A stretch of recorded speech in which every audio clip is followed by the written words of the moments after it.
Welcome dear student. आज की class में हम मॉर्गन का लिंकेज कंसेप्ट पढ़ेंगे। एक इंपॉर्टेंट टॉपिक है ये। इसके ऊपर शॉर्ट नोट भी बन जाता है एंड लॉन्ग क्वेश्चन में भी लिंकेज को पूछ लिया जाता है। लिंकेज को पढ़ने से पहले आपको बेटसन एंड पुनेट का एक्सपेरिमेंट जरूर समझना चाहिए, क्योंकि ये एक्सपेरिमेंट आगे चैप्टर लिंकेज का आधार बना था। बेटसन पुनेट एक्सपेरिमेंट को हम ऑलरेडी पढ़ चुके हैं। वीडियो का लिंक डिस्क्रिप्शन बॉक्स में दिया गया है। यहाँ पर हम एक्सपेरिमेंट को रिव्यू कर लेते हैं। बेटसन एंड पुनेट ने स्वीट पी के ऊपर अपने एक्सपेरिमेंट किए थे। इन्होंने दो डिफरेंट कैरेक्टर्स लिए, blue flowers and long pollen का कैरेक्टर। इसके कॉन्ट्रास्टिंग कैरेक्टर्स थे red flower and round pollen का। एक simple dihybrid cross perform कराया, ये देखने के लिए ये कैरेक्टर्स इंडिपेंडेंटली असोर्टेड होते हैं या डेविएशन को दिखाते हैं। बेटसन पुनेट ने अपने एक्सपेरिमेंट दो डिफरेंट कंडीशन में किए। एक कंडीशन में ब्लू फ्लावर के साथ में लॉन्ग पोलन लिया, इसका क्रॉस कराया red flower and round pollen के साथ में। दूसरी कंडीशन में ब्लू फ्लावर के साथ में राउंड पोलन का कैरेक्टर लिया एंड क्रॉस करवाया red flower and long pollen के साथ में। दोनों ही केसेस में इनको लॉ ऑफ इंडिपेंडेंट असॉर्टमेंट से डेविएशंस देखने को मिले एंड जो रिजल्ट आए थे उनके बेसिस पर इन्होंने कपलिंग एंड रिपल्शन का हाइपोथेसिस दिया। इन्होंने बताया कि डेविएशन का कारण जीन्स का कपलिंग एंड रिपल्शन में होना है। कपलिंग में इन्होंने कहा कि ऐसे दो जीन्स जो सेम पेरेंट्स से आते हैं, चाहे वो डोमिनेंट हो या रिसेसिव हो, इनकी टेंडेंसी होती है कि वो इसी कॉम्बिनेशन में साथ में रहते हुए इनहेरिटेड होते हैं। इसको उन्होंने कपलिंग या युग्मन कहा। एंड रिपल्शन में बताया कि ऐसे दो जीन्स जो डिफरेंट पेरेंट्स से आते हैं, इनकी टेंडेंसी होती है कि सेपरेटली नेक्स्ट जनरेशन में इनहेरिटेड होंगे। मीन्स डिफरेंट पेरेंट्स से आने वाले जीन साथ में आने को रिपल करते हैं। इसको उन्होंने प्रतिकर्षण या रिपल्शन कहा। लेकिन बेटसन एंड पुनेट ये एक्सप्लेन नहीं कर पाए थे कि क्यों कुछ कैरेक्टर रिपल्शन में होते हैं, क्यों जीन्स कपलिंग को दिखाते हैं। ये एक्सपेरिमेंट मॉर्गन के लिए बहुत इंपॉर्टेंट रहा। मॉर्गन ने इस एक्सपेरिमेंट के आधार पर ड्रोसोफिला के ऊपर एक्सपेरिमेंट्स किए थे एंड जो रिजल्ट आए थे उन रिजल्ट्स के बेसिस पर मॉर्गन ने लिंकेज का टर्म दिया। तो लिंकेज का टर्म किसने दिया? मॉर्गन ने दिया। सेक्स लिंकेज टर्म भी मॉर्गन ने दिया है। जिस समय मॉर्गन ने लिंकेज को एक्सप्लेन किया था उससे पहले सटन एंड बोवेरी अपनी क्रोमोसोमल थ्योरी ऑफ इनहेरिटेंस दे चुके थे। ये थ्योरी बहुत इंपॉर्टेंट रही मॉर्गन के लिए। इस थ्योरी में सटन एंड बोवेरी ने बताया कि किसी भी ऑर्गेनिज्म में डिप्लॉइड कंडीशन में क्रोमोसोम पेयर में होते हैं। पेयर के इन क्रोमोसोम को होमोलोगस क्रोमोसोम्स कहते हैं। हेरिडिटरी यूनिट्स और जीन्स क्रोमोसोम्स के ऊपर मिलती हैं। ये जीन्स क्रोमोसोम्स पर लीनियर फैशन में अरेंज्ड होते हैं या रेखीय क्रम में पाए जाते हैं। एक क्रोमोसोम पर डिफरेंट कैरेक्टर्स के लिए जीन्स प्रेजेंट हो सकते हैं।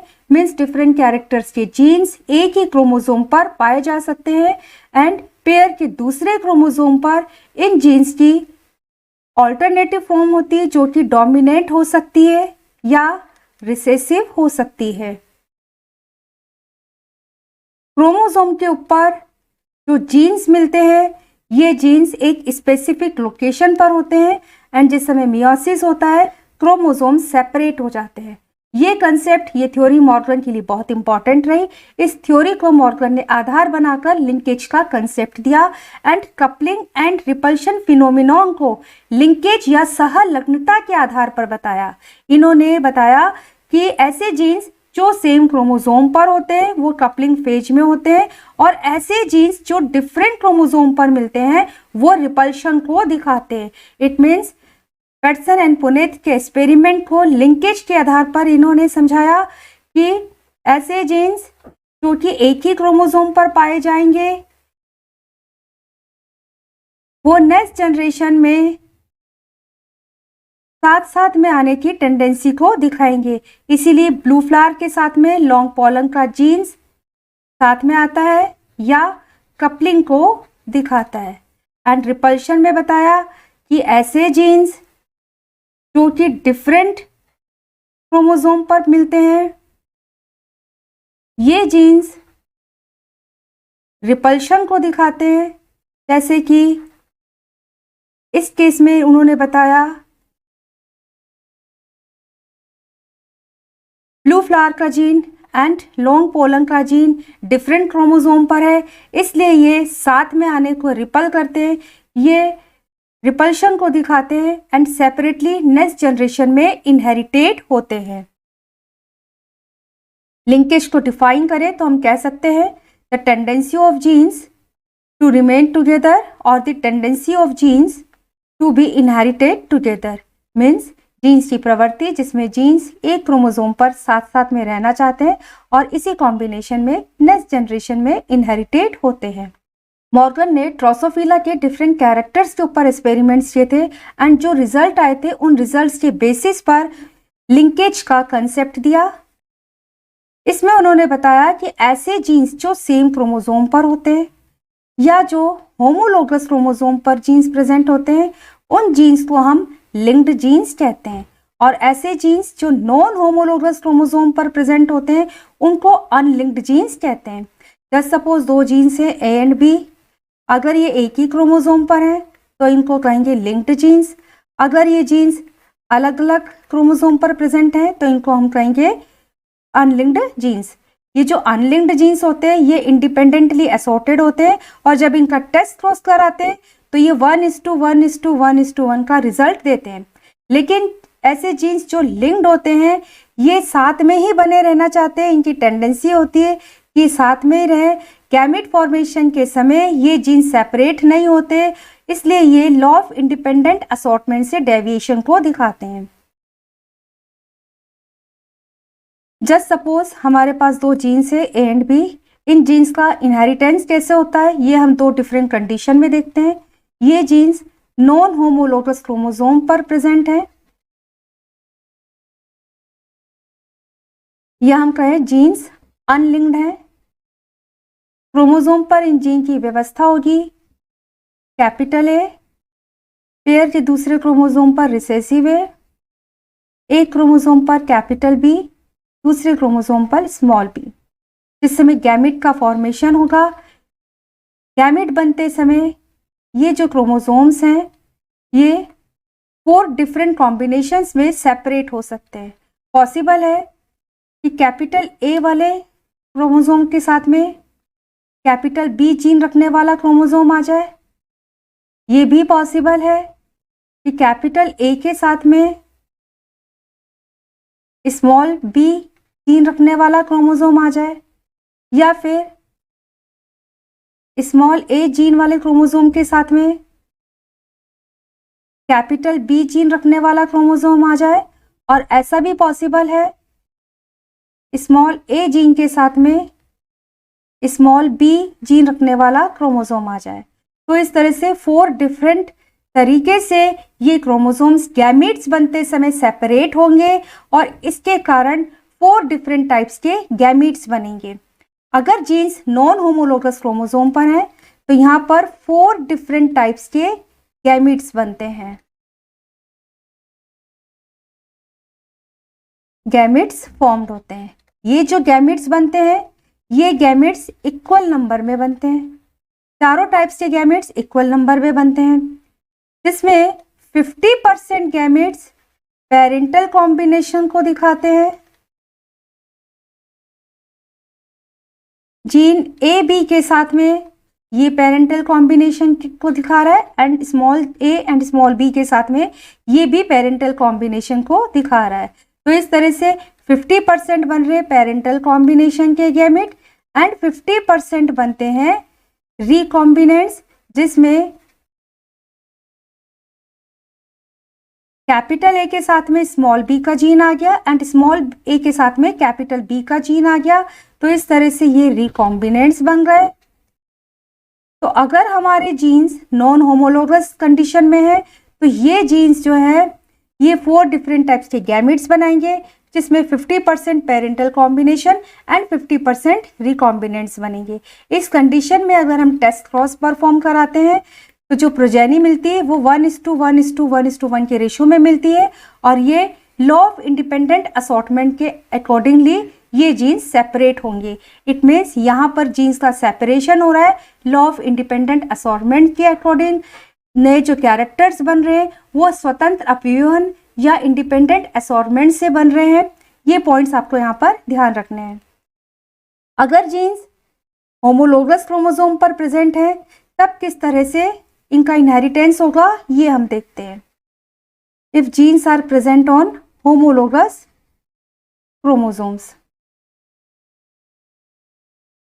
Gene A and gene B, pair का दूसरा क्रोमोसोम, उस पर small A and small B.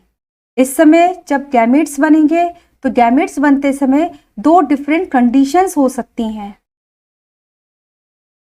एक कंडीशन में यहां मानते हैं कि कोई क्रॉसिंग ओवर नहीं हो रहा, नो क्रॉसिंग ओवर। जिस समय गैमेट्स का फॉर्मेशन होता है प्रोफेज 1 में टेट्राड बनता है। टेट्राड के नॉन सिस्टर क्रोमेटिड्स के बीच में किसी एक पॉइंट पर क्रॉसिंग ओवर होता है जिससे कि जेनेटिक मटेरियल का एक्सचेंज होता है। तो एक कंडीशन में हम मानते हैं कि अगर जीन्स होमोलोगस क्रोमोसोम पर है, इस कंडीशन में है एंड कोई क्रॉसिंग ओवर नहीं हो रहा, तो इस कंडीशन में क्या होगा, गैमेट्स बनेंगे एंड गैमेट्स बनते समय क्रोमोसोम्स अपने पेरेंटल कॉम्बिनेशन में सेपरेट हो जाएंगे। कैपिटल ए के साथ में कैपिटल बी एंड स्मॉल ए के साथ में स्मॉल बी का जीन चला जाएगा। इस तरह से जो गैमेट्स बनेंगे सभी गैमेट्स 100% पेरेंटल कॉम्बिनेशन को दिखाएंगे। यहाँ पर 100% पेरेंटल कॉम्बिनेशन होगा। लेकिन अगर ये मानते हैं सेकेंड कंडीशन में कि क्रॉसिंग ओवर होता है, कुछ जर्म सेल्स में मियोसिस के समय में क्रॉसिंग ओवर हो जाए तो उस समय किस तरह से ये जीन्स नेक्स्ट जनरेशन में या नेक्स्ट गैमेट में जाएंगे वो हम देखते हैं। Gene A and gene B, small A and small B, meiosis 1 की प्रोफेज 1 में टेट्राड बनेगा।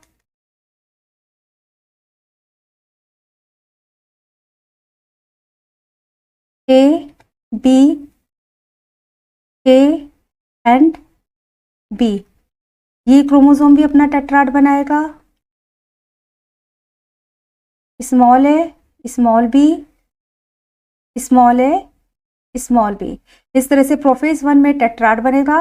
और हम ये मान रहे हैं कि यहाँ पर क्रॉसिंग ओवर होता है जिसमें किसी पॉइंट पर नॉन सिस्टर क्रोमेटिड्स के बीच में जेनेटिक मटेरियल और जीन्स का एक्सचेंज होता है। जस्ट सपोज हम ये मान लेते हैं कि इस पॉइंट पर क्रॉसिंग ओवर हो रहा है। क्रॉसिंग ओवर के रिजल्टेंट जब जीन्स एक्सचेंज हो जाएंगे तो अब टेट्राड्स पर जीन्स की क्या अरेंजमेंट होगा ये हम देखते हैं। Capital A capital B, capital A यहाँ पर क्रॉसिंग ओवर हो चुका है इसलिए इसमें स्मॉल बी का सेगमेंट आ जाएगा।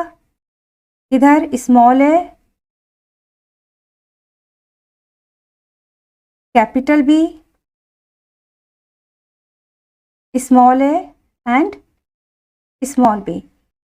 तो क्रॉसिंग ओवर के रिजल्टेंट बनने वाली डॉटर सेल में इस तरह से क्रोमोसोम्स चले जाते हैं। मियोसिस 1 के बाद में मियोसिस 2 होगा। क्रोमोसोम्स के क्रोमेटिड्स सेपरेट हो जाएंगे। सेपरेट होकर अलग अलग बनने वाली डॉटर सेल्स और गैमेट्स में चले जाएंगे। एक गैमेट में capital A and capital B के साथ में क्रोमेटिड जाता है। बनने वाले दूसरे गैमेट में capital A and small B gene वाला क्रोमेटिड जाता है। इसी तरह यहाँ से बनने वाले गैमेट में स्मॉल ए के साथ में कैपिटल बी जीन वाला क्रोमेटिड जाएगा एंड यहाँ पर जो गैमेट बनेगा उसमें स्मॉल ए के साथ में स्मॉल बी वाला क्रोमोसोम जाएगा। तो इस तरह से मियोसिस 2 के रिजल्टेंट जो 4 डिफरेंट टाइप्स के गैमेट्स बनते हैं, इन गैमेट्स में 50% जो गैमेट्स हैं ये रिकॉम्बिनेशन को दिखाते हैं। यहाँ पर ये रिकॉम्बिनेंट्स हैं, इसमें कैपिटल ए के साथ में स्मॉल बी का कैरेक्टर है एंड स्मॉल ए के साथ में कैपिटल बी का कैरेक्टर है, लेकिन ये पेरेंटल कॉम्बिनेशन को दिखा रहे हैं। तो इस तरह से अगर लिंकेज की कंडीशन में जीन्स होमोलोगस क्रोमोसोम पर है, इनके बीच में क्रॉसिंग ओवर होता है तो रिकॉम्बिनेंट्स बन जाते हैं। यहाँ पर आपको ये चीज़ ध्यान में रखनी है कि इस केस में जो रिकॉम्बिनेंट्स बनते हैं उनका परसेंटेज पेरेंटल कॉम्बिनेशन से हमेशा कम होता है। लिंकेज के केस में जब क्रॉसिंग ओवर होता है पेरेंटल कॉम्बिनेशन ज़्यादा बनते हैं, रिकॉम्बिनेंट्स कम बनते हैं। लेकिन नॉन होमोलोगस कंडीशन में हमने देखा था 50-50% में पेरेंटल कॉम्बिनेशन एंड रिकॉम्बिनेंट्स दोनों इक्वल बनते हैं, लेकिन यहाँ पर पेरेंटल कॉम्बिनेशन हमेशा ज़्यादा होता है, रिकॉम्बिनेंट्स कम होता है। होमोलोगस कंडीशन में जो रिकॉम्बिनेंट्स बनते हैं इनका नंबर डिपेंड करेगा कि दो जीन्स के बीच में डिस्टेंस कितना है। जस्ट सपोज दो जीन्स ए बी इस तरह से अरेंज्ड हैं, एक जीन ए क्रोमोसोम की अपर आर्म पर है एंड जीन बी क्रोमोसोम की लोअर आर्म पर है, ये सेंट्रोमियर है, ये इसका recessive form, this one is centromere. तो यहाँ पर इस कंडीशन में जीन्स के बीच में डिस्टेंस काफ़ी है, तो क्रॉसिंग ओवर चाहे किसी भी पॉइंट पर हो, यहाँ हो, किसी भी पॉइंट पर क्रॉसिंग ओवर होगा, ये दोनों जीन्स सेपरेट हो जाएंगे एंड सेपरेट होकर न्यू कॉम्बिनेशंस में जाएंगे या रिकॉम्बिनेंट्स बनाएंगे। लेकिन अगर जीन्स के बीच में डिस्टेंस कम है, ये सेंट्रोमियर है एंड बी जीन्स यहाँ पर है, here is small A, small B and centromere.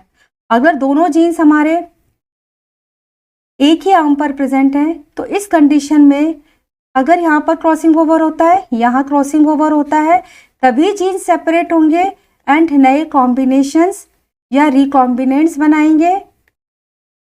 लेकिन अगर क्रॉसिंग ओवर यहाँ पर कहीं होगा तो ये जीन्स सेपरेट नहीं होंगे। इसी तरह जीन्स हमारे और पास में मान लो इस कंडीशन में है, तो यहाँ पर दोनों जीन्स के बीच में डिस्टेंस बहुत कम है, बिल्कुल पास में है, तो इस कंडीशन में क्या होगा, क्रॉसिंग ओवर होने के चांसेस बहुत ही कम हो जाएंगे, रेयरली क्रॉसिंग ओवर अकर होगा एंड जीन्स इसी कॉम्बिनेशन में नेक्स्ट जनरेशन में इनहेरिटेड हो जाएंगे। तो ऐसे जीन्स जिनमें कभी क्रॉसिंग ओवर नहीं होता या ऐसे जीन्स जो कभी सेपरेट नहीं होते, उन जीन्स को हम हैप्लोटाइप्स कहते हैं। हैप्लोटाइप्स में जो कैरेक्टर्स होते हैं वो पेरेंटल कॉम्बिनेशन में कई जनरेशन तक जाते हैं। इन कैरेक्टर्स में अगर कभी डेविएशन देखने को मिलता है तो वो म्यूटेशन के कारण होता है। तो इस तरह से मॉर्गन ने बताया कि लिंक्ड जीन्स जो है क्रॉसिंग ओवर के द्वारा सेपरेट हो सकते हैं एंड क्रॉसिंग ओवर के रिजल्टेंट रिकॉम्बिनेंट्स बनते हैं। लिंकेज के कंडीशन में जो रिकॉम्बिनेंट्स बनते हैं वो क्रॉसिंग ओवर के द्वारा बनते हैं। क्रॉसिंग ओवर या जीन्स का फिजिकल एक्सचेंज प्रोफेज 1 में होता है एंड 4 क्रोमेटिड्स में किसी एक पॉइंट पर नॉन सिस्टर क्रोमेटिड्स के बीच में क्रॉसिंग ओवर होता है।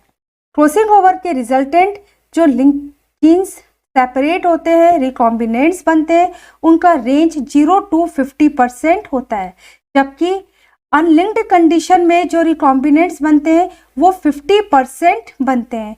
इस तरह से अगर हम देखें कि सेलुलर प्रोसेस में दो डिफरेंट तरीके से रिकॉम्बिनेंट्स बन सकते हैं। एक है बाय इंडिपेंडेंट असॉर्टमेंट, स्वतंत्र अपव्यूहन के द्वारा नए कॉम्बिनेशंस या नए कैरेक्टर्स बनते हैं, और ये कब बनेंगे, जब जीन्स अनलिंक्ड होते हैं। बच्चों ध्यान में रखना है इसको, क्वेश्चन पूछ लिया जाता है जब जीन्स अनलिंक्ड होंगे, नॉन होमोलोगस क्रोमोसोम पर होंगे, उस समय जो नए कैरेक्टर साथ में आ रहे हैं, रिकॉम्बिनेंट्स बन रहे हैं, वो इंडिपेंडेंट असॉर्टमेंट या स्वतंत्र अपव्यूहन के कारण बनते हैं। दूसरा तरीका है bye crossing over. Crossing over के द्वारा भी रिकॉम्बिनेंट्स बनते हैं और ये तब बनते हैं जब जीन्स लिंक्ड स्टेट में होते हैं या लिंकेज को दिखाते हैं। इस समय अगर क्रॉसिंग ओवर होता है तब भी रिकॉम्बिनेंट्स बनते हैं। लिंक्ड कंडीशन में जो रिकॉम्बिनेंट्स बनते हैं उनका रेंज 0 to 50% होता है एंड अनलिंक्ड कंडीशन में 50% रिकॉम्बिनेंट्स बनते हैं। नाउ लिंकेज ग्रुप, एक क्रोमोसोम पर प्रेजेंट सभी जीन्स एक लिंकेज ग्रुप बनाते हैं।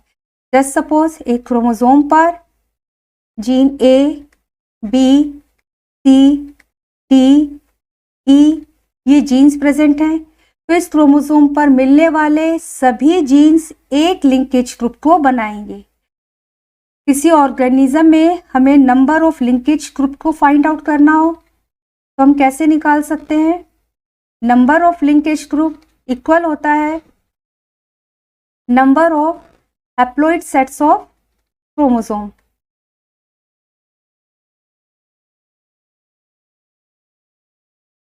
किसी पर्टिकुलर स्पीशीज में अगर आपसे पूछा जाए कि इस स्पीशीज में कितना लिंकेज ग्रुप होगा तो उसका हैप्लॉइड सेट देख लो, क्रोमोसोम का कितना हैप्लॉइड नंबर है उतना ही लिंकेज ग्रुप होता है।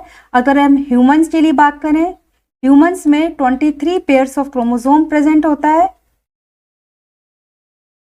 23 पेयर्स ऑफ क्रोमोसोम में फीमेल में अगर हम देखें 22 pairs autosomes and XX chromosome. Haploid set में होगा 22 ऑटोसोम एंड एक एक्स क्रोमोसोम। इस तरह से 23 लिंकेज ग्रुप ह्यूमंस में फीमेल की कंडीशन में होंगे एंड मेल्स की कंडीशन में देखिए ह्यूमन मेल्स में क्या होगा, इसमें 22 पेयर्स ऑटोसोम एंड एक एक्स एंड वाई क्रोमोसोम होते हैं। हैप्लॉइड सेट्स ऑफ क्रोमोसोम कितने होंगे?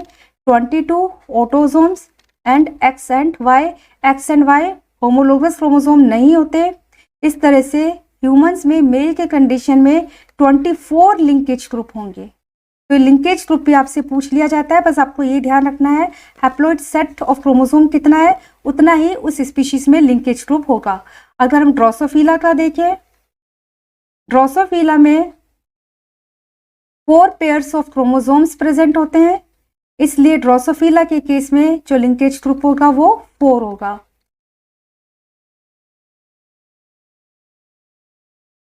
मटर का देखें, पी का, मटर में 7 पेयर्स क्रोमोसोम्स के प्रेजेंट होते हैं। हैप्लॉइड सेट्स ऑफ क्रोमोसोम हो जाएंगे 7, इसलिए लिंकेज ग्रुप कितना होगा? 7। तो लिंकेज ग्रुप को हम कैसे निकाल सकते हैं? हैप्लॉइड सेट्स ऑफ क्रोमोसोम के इक्वल होता है लिंकेज ग्रुप का नंबर। लिंकेज वैल्यू या लिंकेज की स्ट्रेंथ क्या होती है? The degree of intensity with which 2 independent genes are linked with each other.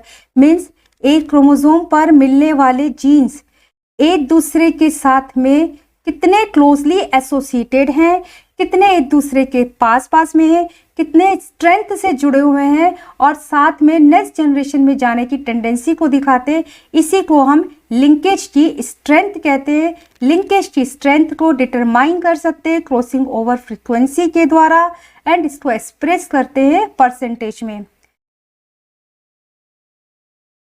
Just suppose 2 jeans है ए एंड बी, अगर इन जीन्स के बीच में डिस्टेंस बहुत कम है तो ये जीन्स नेक्स्ट जनरेशन में साथ में जाने की ज़्यादा टेंडेंसी को दिखाएंगे। तो इस तरह से हम कह सकते हैं strength of linkage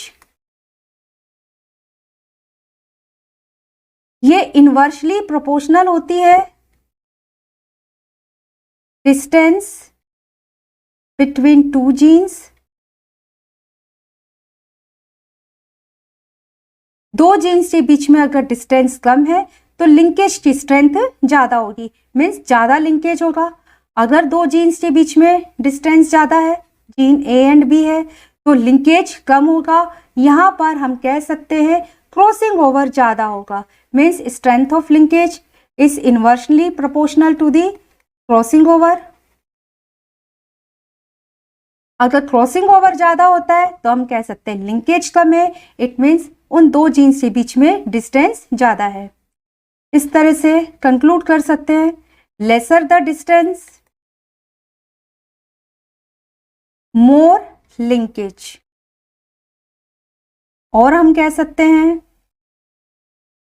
lesser the crossing over more linkage, और वाइस वर्सा। इन पॉइंट्स को ध्यान से बच्चों समझ लेना। दो जीन्स के बीच में डिस्टेंस कितना होगा, इसको कैसे कैलकुलेट करें। दो जीन्स के बीच में डिस्टेंस को निकालने के लिए हम रिकॉम्बिनेशन फ्रीक्वेंसी को निकालते हैं। रिकॉम्बिनेशन फ्रीक्वेंसी के द्वारा हम दो जीन्स के बीच में डिस्टेंस को कैलकुलेट कर सकते हैं। रिकॉम्बिनेशन फ्रीक्वेंसी कैसे फाइंड आउट करते हैं, total number of recombinants upon total number of progenies. इसको मल्टीप्लाई कर दो 100 के साथ में, तो इससे रिकॉम्बिनेशन फ्रीक्वेंसी आ जाती है। रिकॉम्बिनेशन फ्रीक्वेंसी को हम परसेंट में एक्सप्रेस करते हैं। यहाँ पर हमने इसलिए 100 से मल्टीप्लाई किया है। जस्ट सपोज किसी एक्सपेरिमेंट में हमको 1000 प्रोजेनिस मिलती है, ऑफस्प्रिंग मिलते हैं हमको 1000। इसमें 900 पेरेंटल कॉम्बिनेशन के साथ में है एंड 100 प्रोजेनिस रिकॉम्बिनेंट्स है। तो यहाँ पर रिकॉम्बिनेशन फ्रीक्वेंसी कितनी होगी, 100 upon 1000 into 100 is equal to 10%। Means recombination की फ्रीक्वेंसी आई 10%। एंड रिकॉम्बिनेशन फ्रीक्वेंसी के द्वारा हम दो जीन्स के बीच में डिस्टेंस को फाइंड आउट कर सकते हैं। 1% रिकॉम्बिनेशन फ्रीक्वेंसी इक्वल होती है 1 सेंटीमॉर्गन के। इसलिए 10% रिकॉम्बिनेशन फ्रीक्वेंसी अगर आ रही है तो इनके बीच में डिस्टेंस हो जाएगा 10 सेंटीमॉर्गन। सेंटीमॉर्गन डिस्टेंस को मेजर करने की यूनिट है, डिस्टेंस मेजर की ये यूनिट है, और ये इक्वल होती है रिकॉम्बिनेशन फ्रीक्वेंसी के। तो इस तरह से अगर एक्सपेरिमेंट में, किसी एक्सपेरिमेंट में जस्ट सपोज हमारे पास 1000 प्रोजेनिस मिलती हैं, इसमें से 800 पेरेंटल कॉम्बिनेशन दिखा रही हैं, 200 रिकॉम्बिनेंट्स हैं। इस कंडीशन में रिकॉम्बिनेशन की फ्रीक्वेंसी हो जाएगी 200 अपॉन 800 इंटू 200 अपॉन 1000। तो यहाँ पर रिकॉम्बिनेशन फ्रीक्वेंसी आ गई 20%। इस कंडीशन में दो जीन्स के बीच में डिस्टेंस होगा 20 सेंटीमॉर्गन का। तो इस तरह से एक एक्सपेरिमेंट में रिकॉम्बिनेशन फ्रीक्वेंसी आती है 10% एंड दूसरे एक्सपेरिमेंट में रिकॉम्बिनेशन फ्रीक्वेंसी आती है 20%। तो हम आसानी से दो जीन्स के बीच में डिस्टेंस को फाइंड आउट कर सकते हैं एंड बता सकते हैं कि इस कंडीशन में जीन्स मोर क्लोजली रिलेटेड है, ये ज़्यादा लिंकेज को दिखाएंगे, एंड इस कंडीशन में जीन्स इसके कंपैरिजन में डिस्टेंटली अरेंज्ड है। तो इस तरह से रिकॉम्बिनेशन फ्रीक्वेंसी के द्वारा हम दो जीन्स के बीच में डिस्टेंस को भी निकाल सकते हैं। रिकॉम्बिनेशन फ्रीक्वेंसी डायरेक्टली प्रोपोर्शनल होती है क्रॉसिंग ओवर के। मीन्स ज़्यादा क्रॉसिंग ओवर होगा, किसी एक्सपेरिमेंट में आपको रिकॉम्बिनेंट ज़्यादा मिल रहे हैं, इट मीन्स उसमें क्रॉसिंग ओवर ज़्यादा हो रहा है। क्रॉसिंग ओवर ज़्यादा होना इट मीन्स रिकॉम्बिनेशन फ्रिक्वेंसी ज़्यादा आएगी, इट मीन्स वो जीन्स ज़्यादा डिस्टेंटली रिलेटेड है। या हम कह सकते हैं रिकॉम्बिनेशन फ्रिक्वेंसी लिंकेज के इन्वर्सली प्रोपोर्शनल है। किसी एक्सपेरिमेंट में लिंकेज कम हो रहा है तो रिकॉम्बिनेशन फ्रिक्वेंसी ज़्यादा आएगी। अगर हमसे पूछा जाए कितने नंबर में गैमेट्स में रिकॉम्बिनेशन होता है, number of gametes which shows recombination, इसको हम कैसे निकाल सकते हैं? इसको निकालने के लिए सिंपल रिकॉम्बिनेशन फ्रीक्वेंसी को 2 से डिवाइड कर दिया जाता है।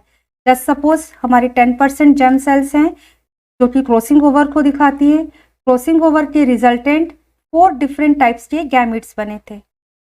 गैमेट ए जिसमें कैपिटल ए के साथ में कैपिटल बी का क्रोमोसोम था, एक गैमेट जिसमें स्मॉल ए के साथ में स्मॉल बी का जीन था, एक गैमेट ऐसा बना था जिसमें कैपिटल ए के साथ में स्मॉल बी का जीन था, एंड एक गैमेट ऐसा बना था जिसमें स्मॉल ए के साथ में कैपिटल बी का जीन था। तो इस तरह से 10% जर्म सेल्स जो कि क्रॉसिंग ओवर में जाती हैं एंड मियोसिस के बाद में 4 डिफरेंट टाइप्स के गैमेट्स बनाएंगी। इसमें भी 50% जो गैमेट्स बन रहे हैं ये गैमेट्स पेरेंटल कॉम्बिनेशन को दिखाते हैं एंड ओनली 50% सेल्स में ही रिकॉम्बिनेशन दिखाई दे रहा है। तो 50% गैमेट्स से रिकॉम्बिनेशन को दिखाती है। इसलिए अगर हमसे नंबर ऑफ गैमेट्स पूछा जाए कितने गैमेट्स होंगे जो रिकॉम्बिनेशन को दिखाएंगे, इसके लिए रिकॉम्बिनेशन की फ्रीक्वेंसी को फाइंड आउट करो। रिकॉम्बिनेशन फ्रीक्वेंसी को 2 से डिवाइड कर दिया जाता है। यहाँ पर 10% अगर हमारी रिकॉम्बिनेशन फ्रीक्वेंसी आई तो हम 2 से डिवाइड करेंगे, इट मीन्स 5% ही ऐसे गैमेट्स होंगे जो कि रिकॉम्बिनेशन में जाते हैं। इसलिए हमेशा लिंकेज की कंडीशन में, होमोलोगस क्रोमोसोम की कंडीशन में पेरेंटल कॉम्बिनेशन ज़्यादा बनते हैं।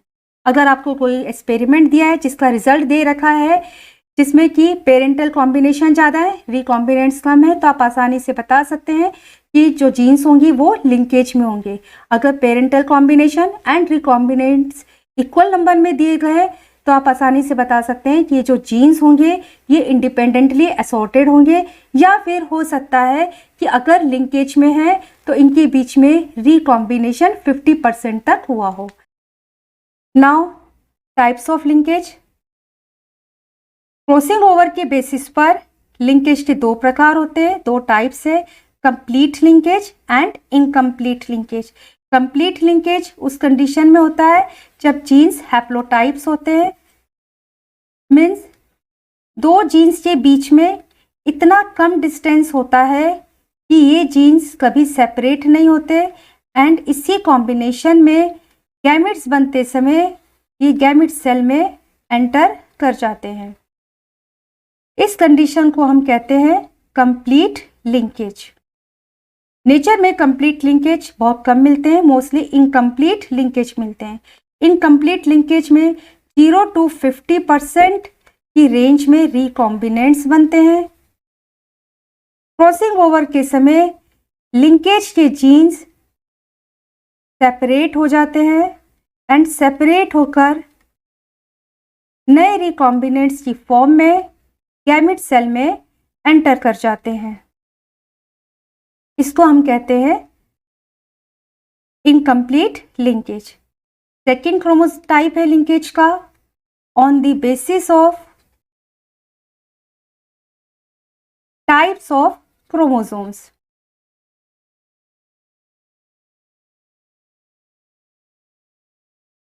कौन से क्रोमोसोम्स के ऊपर लिंक्ड जीन प्रेजेंट है, इसके बेसिस पर 2 टाइप्स होते हैं, autosomal linkage and allosomal linkage.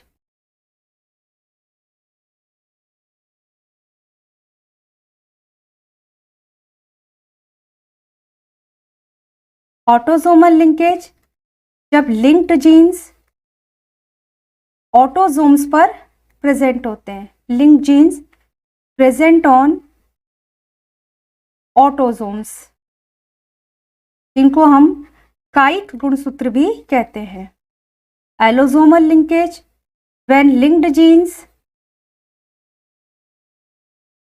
present on sex chromosome.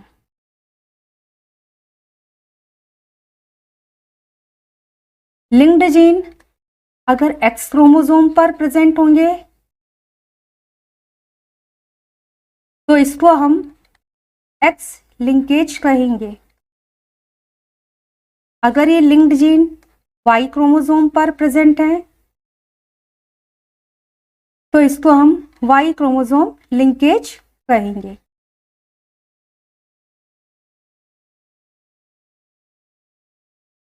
Linkage का एक और टाइप है on the basis of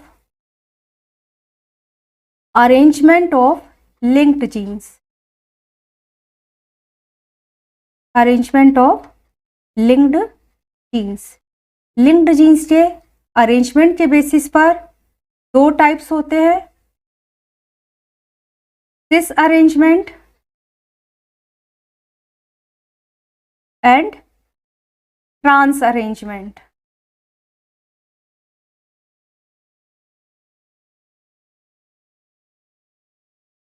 this arrangement में होमोलोगस क्रोमोसोम में एक क्रोमोसोम पर दोनों डोमिनेट फॉर्म होती है एंड दूसरे क्रोमोसोम पर, पेयर के दूसरे क्रोमोसोम पर दोनों रिसेसिव फॉर्म पाई जाती है, इसे सिस अरेंजमेंट कहते हैं। एंड ट्रांस अरेंजमेंट में होमोलोगस क्रोमोसोम में एक क्रोमोसोम पर एक जीन की डोमिनेंट फॉर्म एंड दूसरे जीन की रिसेसिव फॉर्म होती है, पेयर के दूसरे क्रोमोसोम पर रिसेसिव एंड इस जीन की डोमिनेंट फॉर्म होगी। तो इस टाइप के अरेंजमेंट को हम कहते हैं ट्रांस अरेंजमेंट। सिग्निफिकेंस क्या है लिंकेज का?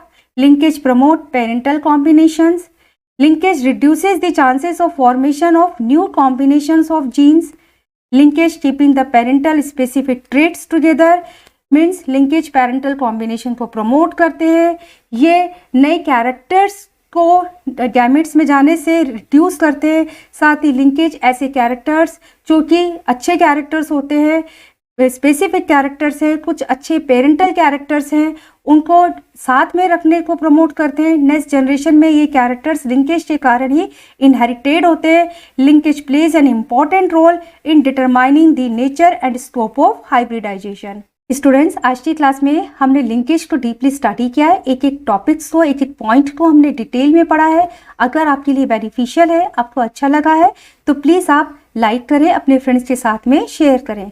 टॉपिक के रिगार्डिंग आपकी कोई क्वेरी है तो आप मुझे मैसेज कर सकते हैं, डिस्क्रिप्शन में मेरा नंबर दिया गया है। मेरे चैनल को यदि आपने सब्सक्राइब किया है तो उसके लिए आपका बहुत बहुत शुक्रिया। यदि सब्सक्राइब नहीं किया है तो प्लीज़ चैनल को सब्सक्राइब जरूर करें। Thank you so much students.